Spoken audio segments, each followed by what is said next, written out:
ఈ రోజు నేను టిఫిన్కి రవ్వ ఉత్తుప్పం చేసిన అనమాట. మా సోనిగానికి అయితే మస్తు ఇష్టము. నూనె జరంతా ఎక్కువేసి కాల్చి చేస్తే మంచిగా తింటాడు, లేకపోతే అలిగిపంటుండనమాట. ఈ మధ్యనైతే అస్సలు మాటింటలేడు. సండే రోజు వీడియో ఇది.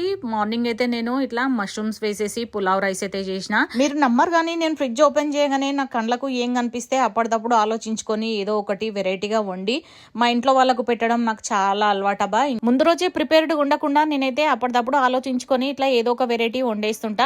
ఇంక ఇక్కడ గిన్నెలనైతే నూనె పోసేసుకొని కొంచెం సాజీరా వేసేసుకోవాలి. అట్లనే ఉల్లిగడ్డ ముక్కలు, పచ్చిమిర్చి, కరివేపాకు అన్ని ఫ్రై అయిన తర్వాత 1 టీ స్పూన్ అల్లం వెల్లుల్లి పేస్ట్ కూడా వేసుకొని మంచిగా ఫ్రై చేసుకున్నాక కడిగి శుభ్రంగా కట్ చేసుకున్న మష్రూమ్ ముక్కలు కూడా వేసేసుకొని చూపిస్తున్న విధంగా ఫ్రై చేసుకొని కసూరి మేతి కూడా వేసేసుకొని టమాటా ముక్కలు కూడా వేసుకొని మళ్ళీ ఒక 2 నిమిషాలు చూపిస్తున్న విధంగా మంచిగా ఫ్రై చేసుకోవాలి. ఇందులోనే కొంచెం పసుపు కూడా వేసుకొని ఫ్రై చేసుకొని, మీకు నచ్చకపోతే పసుపు అయితే స్కిప్ చేసేసేది. అట్లనే తగినంత సాల్ట్ కూడా వేసుకొని రైస్కి సరిపోయేటట్టు కొంచెం సాల్ట్ ఇక్కడనే వేసుకోవాలి.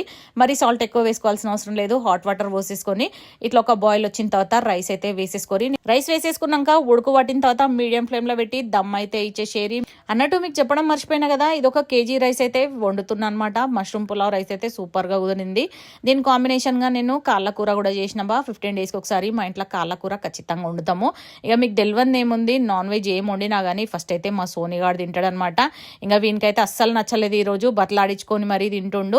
ఈ వీడియో నచ్చితే ఒక లైక్ కొట్టురి, సబ్స్క్రైబ్ చేసుకోరి. Thanks for watching. బాయ్.